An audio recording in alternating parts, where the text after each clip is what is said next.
Covering news where you live. This is 5 News.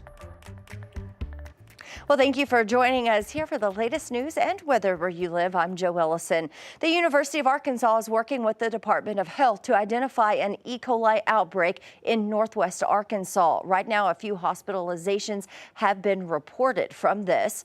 Now, overnight, students were sent an email notifying them of an outbreak of the Shiga toxin-producing E. coli.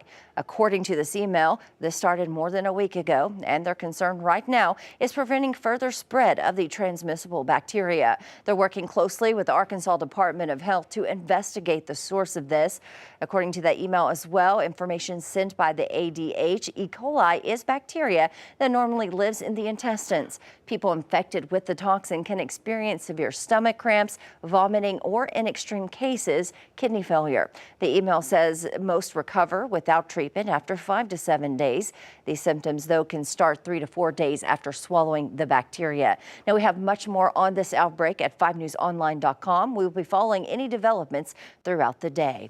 And before we get to any more news, this is a look over the Arkansas River. Not too bad going into the weekend, right, Zach? Yeah, wait, do we want to do a live look? Yeah, I'm sorry, we don't, because this isn't live when it airs. Yeah. I was going to roll with it, but I'm like... Can I just start from here? Yeah. And we just go straight to Zach, because this airs up until like 10 o'clock tonight. 3, 2, 1. Now, we have much more on this outbreak at 5newsonline.com. We will be following any developments throughout the day. Before we get to other news, let's get a check of that weather heading into this weekend with meteorologist Zach Scott. Hey, Zach. Hey, Joe, it's a transition weekend for us, transitioning from this heat wave that's been ongoing since last weekend into a taste of fall weather that'll be coming into play as we go through the work week.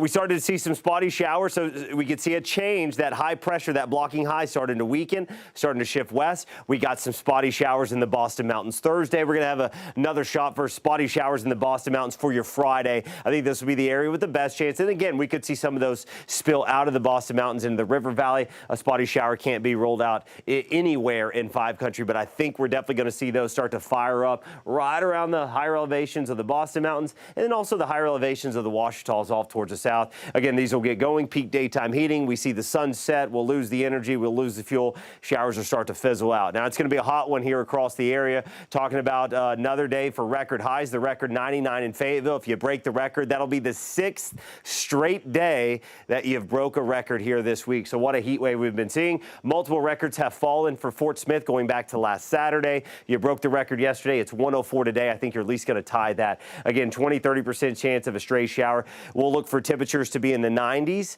early evening, northwest Arkansas, and then still the triple digits to dropping through the 90s throughout the evening in the River Valley. So going to be a hot one for those football games. Hey, front starts to come in as we get into Saturday. Spotty shower will be possible. And then as we get into Sunday, that'll likely be the best chance for scattered showers, Joe, across the area. And then we're talking 80s for highs next week, Joe, 50s and 60s for lows.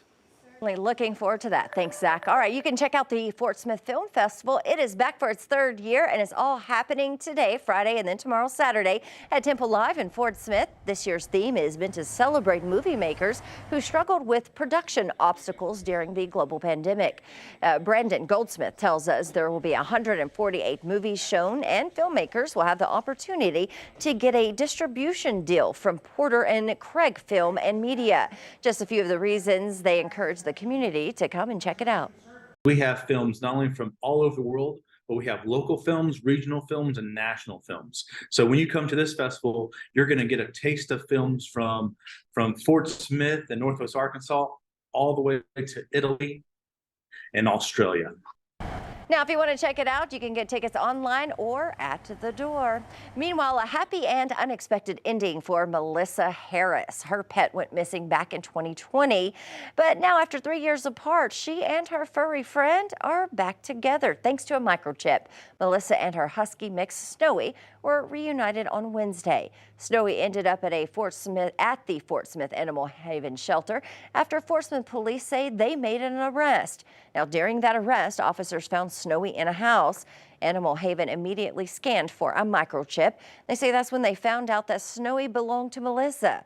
Lois Madden at Fort Smith Animal Haven says when they get new animals, they always check to see if they're microchipped. We told her, animal control just brought your dog in, at least her chip's registered in your name. Are you interested in getting her back? And she paused for a second and she's like, yes. I said, well, we have a little surprise for you. She's got 7 little puppies with her.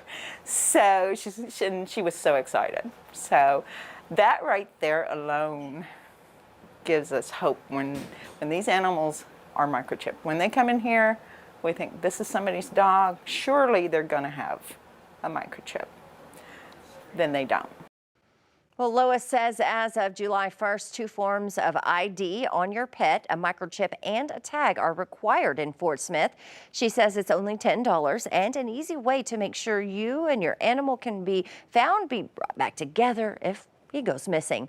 As for Melissa and Snowy, they have lots of catching up to do, and they'll rehome her 7 puppies, she says, once they're old enough. And pumpkin spice fans, listen up for this one. The pumpkin spice latte is back at Starbucks for its 20th year.